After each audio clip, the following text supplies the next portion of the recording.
"Your role is being absorbed by my new team," Tracy announced, her voice echoing through the conference room. "Your access ends today." I felt every eye in the quarterly meeting shift to me. Some expressions showed shock, others pity, but most reflected confusion. A wave of uncomfortable murmurs rippled through the room. "I see," I replied, my voice steadier than I expected. I closed my laptop, gathered my papers, and stood. "I wish you all continued success."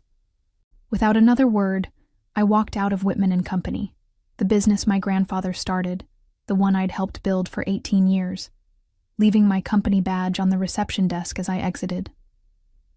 My name is Mary Whitman, and at 42, I never imagined being fired from my family's business, especially not by my own sister. But perhaps I should have seen it coming. Whitman and Company wasn't just a business to me. It was my legacy. While Tracy chased an MBA and networked with investors, I stayed behind, mastering every operational detail of our import and distribution business. I knew every vendor, understood every contract, and had personally trained most of our staff. When our father retired last year, the board's decision to name Tracy as chairman stung, but I understood the optics. She was the face investors wanted, polished, ambitious, with the right degrees and connections. I drove home in silence, replaying Tracy's triumphant expression as she announced my dismissal. She'd always seen me as competition rather than an ally. Growing up, if I received praise for my hard work, Tracy found ways to eclipse it with flash and charm. She didn't want to share credit. She wanted to erase my contributions entirely. As I pulled into my driveway in Nashville, my phone buzzed. It was Thomas, our logistics director. "Mary, what the hell happened?" His voice was tight with anger. "Half the office is in shock." "Politics happened, Thomas. Tracy's been planning this for months." "What will you do now?" I allowed myself a small smile, thinking of the folder sitting on my home office desk. "I have options." What Tracy didn't realize was that I'd seen this coming. 6 months ago, when she started excluding me from strategic meetings and questioning decisions I'd made for years, I recognized the pattern. I began preparing quietly, meeting with investors, securing legal counsel, and even leasing office space in a building 15 minutes from Whitman and Company. "Call me tomorrow," I told Thomas. "Get through today and we'll talk soon." I ended the call and walked inside, feeling strangely light. The chess piece had been moved. Now it was my turn. The following morning, my phone wouldn't stop ringing. The first call came from Abigail, our client services director, at 7 a.m. "I just submitted my resignation," she said without preamble. "I'm not working for someone who operates like that." "Abigail." "No, Mary. I've watched you build relationships with every client we have. You're the reason we retained Blue Ridge Trading when they were considering switching suppliers. You personally flew to Chicago when Westcrest Industries had that shipping disaster." I sighed, remembering those sleepless nights. "We did what was necessary." "Exactly. And now Tracy thinks she can just replace you? With who? That consultant who doesn't even know where our warehouse is located?" By noon, Thomas had called to say he'd also resigned, followed by our entire logistics team. The finance director, who had worked alongside my grandfather when the company was still operating out of a garage, stopped by my house with a bottle of whiskey and his letter of resignation. 30 years, Mary," he said, shaking his head as we sat on my porch. "Your grandfather would be furious if he could see this." I poured us each a glass. "He built something special. So did you. The company doubled its client base under your operations strategy." He raised his glass. "To whatever comes next." I hadn't asked a single person to leave. In fact, I'd been careful not to discuss my plans with anyone at Whitman and Company. But as the day progressed, so did the text messages and calls.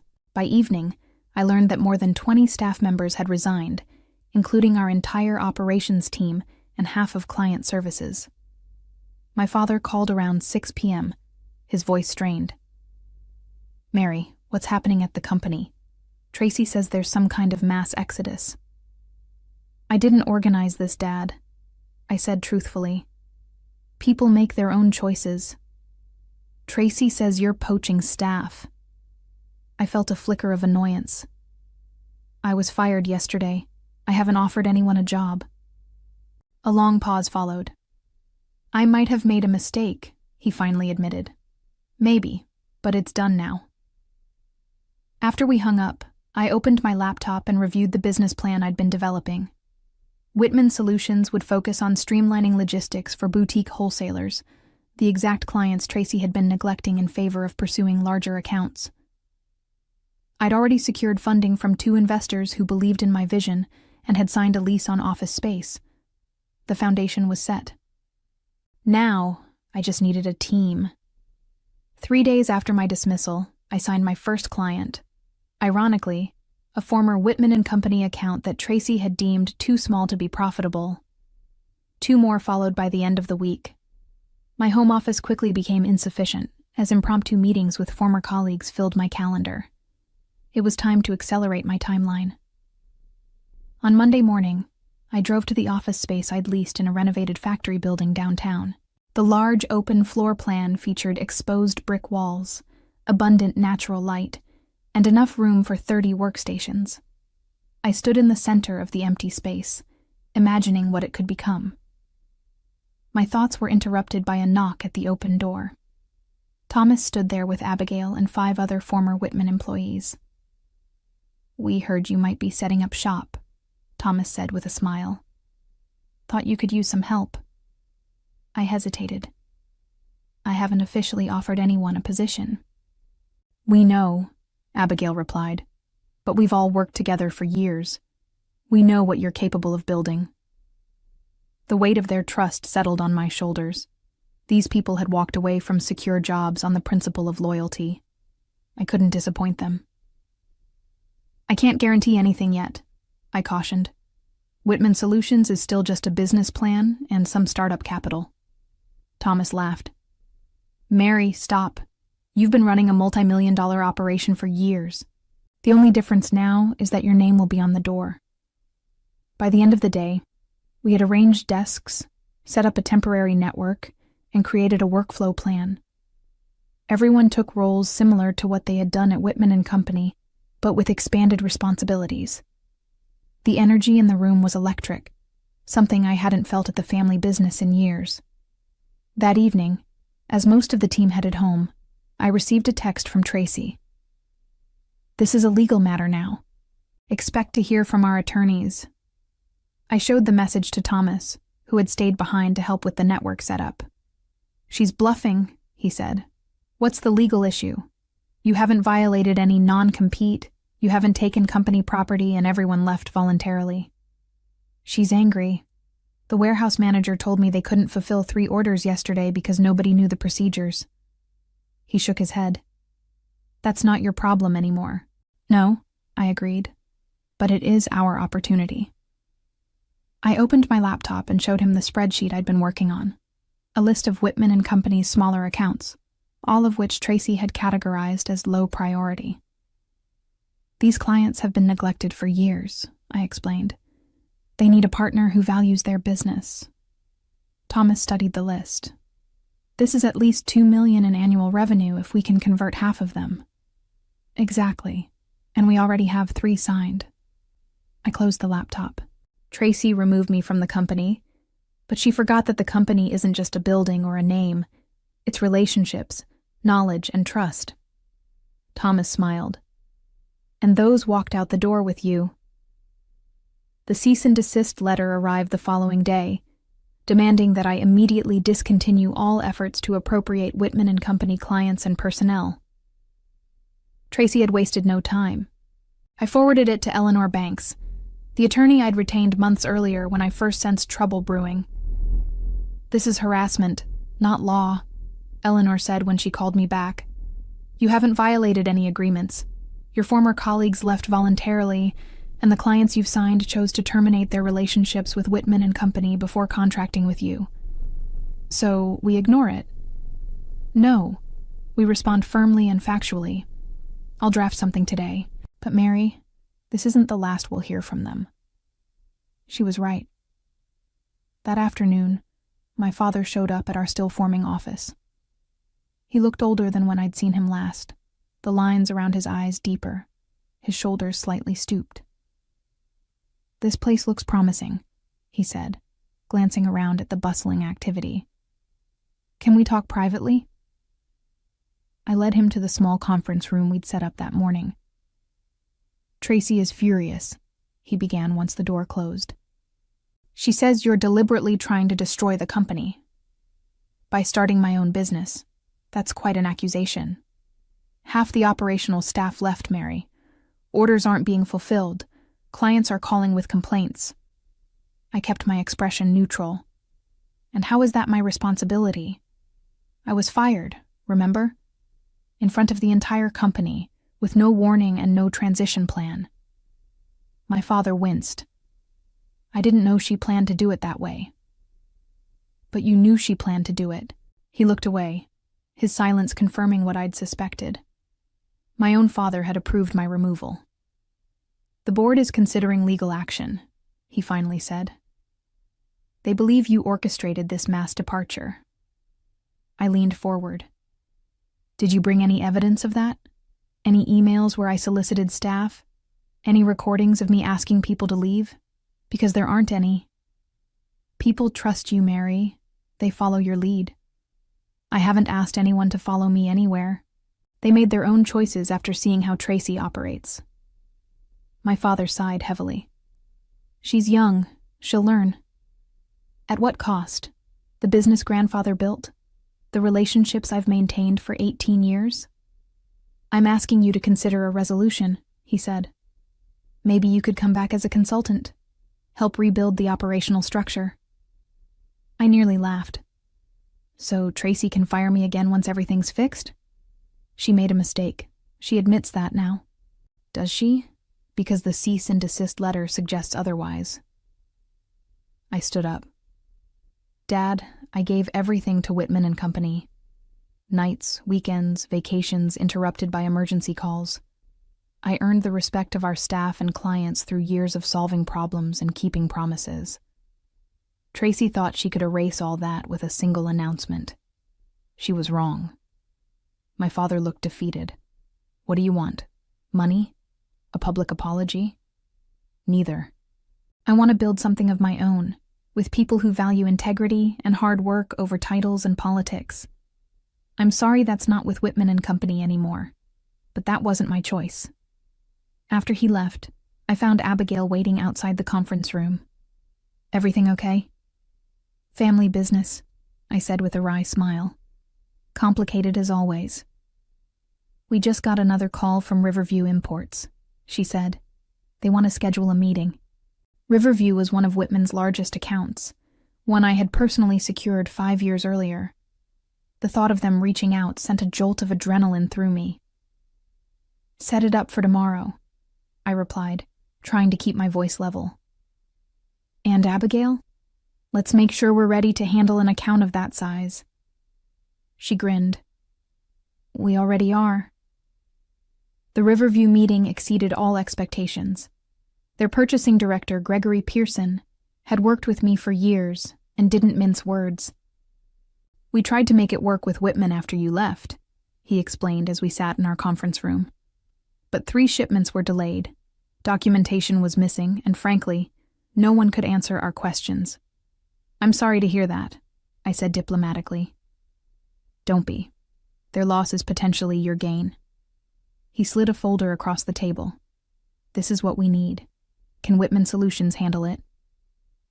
I opened the folder and reviewed their requirements. It was substantial, nearly double the volume of any client we'd signed so far. "We can handle it," I confirmed after careful consideration. "We have the expertise and the systems. We're still building out our warehouse capacity, but we can manage this volume." "Good. I've got approval to sign a 6-month trial contract, with the option to extend to 3 years if all goes well." As we worked through the details, I felt a sense of validation wash over me. This wasn't just any client. This was proof that what we were building had real value. After Gregory left, I gathered the team to share the news. The celebration was just getting started when my phone rang. It was Eleanor. "Mary, are you sitting down?" she asked. "What's happened?" "Whitman and Company just filed for a temporary restraining order against you and Whitman Solutions. They're claiming theft of trade secrets, tortious interference with business relationships, and several other colorful accusations." My stomach dropped. "On what grounds?" "They're alleging you copied confidential client information and proprietary logistics systems before you left. They've submitted a declaration from Tracy claiming she has evidence you accessed restricted files in the weeks before your termination." I felt the blood drain from my face. "That's impossible. I know. But they've convinced a judge to grant a temporary hearing. We need to prepare a response immediately." I ended the call and found everyone staring at me. Their celebratory mood evaporated. "What is it?" Thomas asked. I explained the situation as calmly as I could. "This is a delay tactic," I concluded. "They're trying to damage our reputation with potential clients and slow our momentum." "Can they do that?" one of the newer team members asked nervously. "They can try," Thomas answered before I could. "But Mary runs the cleanest operation I've ever seen. There's no evidence because there was no wrongdoing." His confidence bolstered me. "Eleanor will handle the legal response. We need to focus on what we can control, serving our clients and building this business." The team dispersed, but Thomas lingered. "There's something else," he said quietly. "What is it?" "I've been hearing from friends still at Whitman. Tracy's brought in management consultants. They're conducting interviews with remaining staff, asking about how information was shared, who had access to what." I frowned. "She's building a case. Or trying to. But here's the interesting part. The board isn't unanimous about this approach. 2 members have expressed concern that the litigation will be more damaging than helpful." "Who told you that?" "Jennifer from accounting. Her husband plays golf with Harold Peters. Harold was one of my father's oldest friends and a founding board member. If he was questioning Tracy's strategy, it could signal a shifting dynamic." "Keep your ear to the ground," I told Thomas. "But we proceed as planned. We have nothing to hide and everything to build." That night I couldn't sleep. The irony wasn't lost on me. Tracy had fired me to consolidate her power, only to face a crumbling company, and now had resorted to legal maneuvers to stop my success. This wasn't business anymore. It was personal. The hearing was scheduled for the following week, giving us precious little time to prepare. Eleanor worked tirelessly, gathering affidavits from team members confirming they had left Whitman and Company voluntarily. I provided detailed records of my final weeks at the company, showing I had accessed only the files necessary for my regular duties. "Their case is weak," Eleanor assured me, "but perception matters almost as much as facts. We need to appear absolutely professional and above reproach." The morning of the hearing, I dressed carefully in a conservative navy suit, pulling my hair back into a simple style that conveyed competence rather than flash. As I drove downtown to the courthouse, my phone rang. The caller ID showed Dad. I hesitated before answering. "Hello?" "Mary, I tried to stop this," he said, his voice strained. "The lawsuit. I told Tracy and the board it would only make things worse." "But they didn't listen." "No. Tracy has convinced most of them that you planned this from the beginning, that you deliberately sabotaged the company." I gripped the steering wheel tighter. "And you? What do you believe?" A long pause followed. "I believe I made a mistake when I supported Tracy for chairman. I was impressed by her credentials, her connections, but I forgot what really makes a business work." For the first time since this all began, I felt tears prick at the corners of my eyes. "Why are you telling me this now?" "Because I'm going to testify today, as a witness for your side." I nearly swerved off the road. "What?" "I've submitted an affidavit stating that I have no knowledge of any wrongdoing on your part, and that in my 40 years of business experience, I've never seen you act with anything but the highest integrity." I pulled into the courthouse parking lot and took a deep breath. Tracy will see this as the ultimate betrayal. Perhaps, but the ultimate betrayal was mine when I didn't stand up for you in the first place. Inside the courtroom, I saw Tracy for the first time since she had fired me. She sat rigidly beside her attorneys, her expression coldly confident. When our eyes met, she didn't flinch or look away. I nodded slightly and took my seat beside Eleanor. The proceedings moved quickly. Whitman and Company's attorneys presented their case, alleging I had systematically undermined the company and stolen proprietary information. They produced printouts of files they claimed I had accessed inappropriately.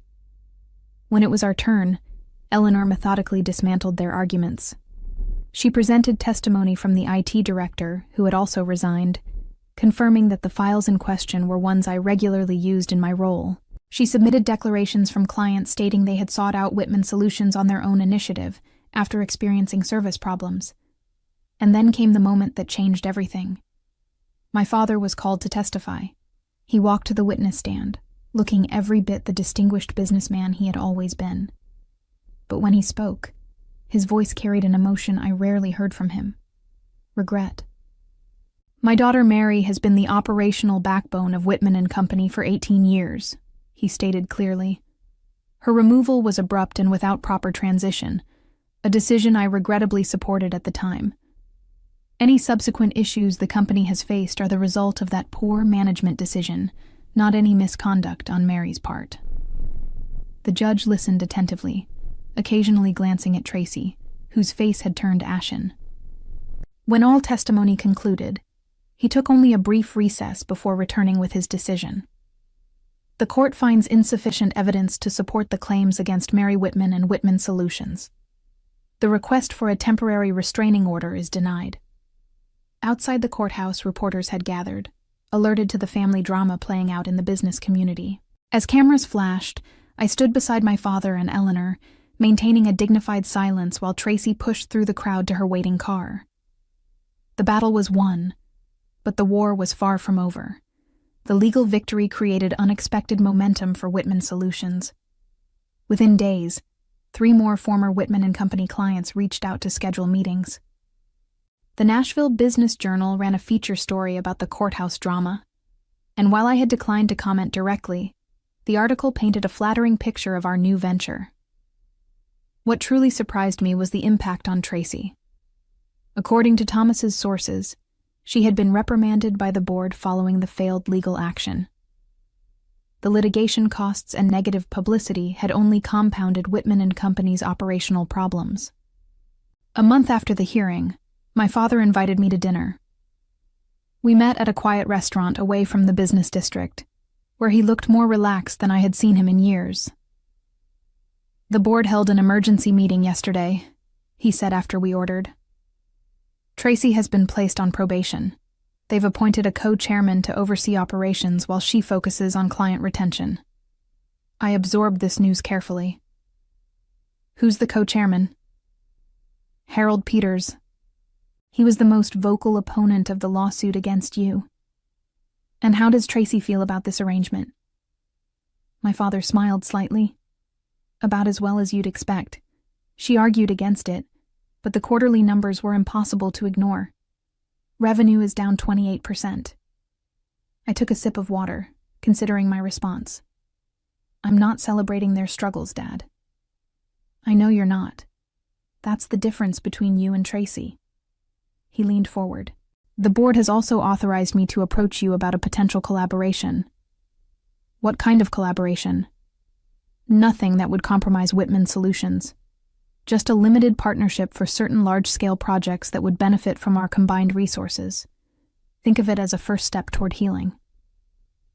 The proposal was unexpected. Part of me wanted nothing more to do with Whitman and Company, but another part recognized the practical benefits of such an arrangement. "I'll consider it," I said finally. "But I'll need to discuss it with my team. They left because they believed in a different way of doing business." "Fair enough," my father agreed. "They put their trust in you. Don't betray that." The partnership proposal sparked intense debate among our leadership team. Some saw it as a vindication and a smart business move. Others worried it would undermine everything we had built.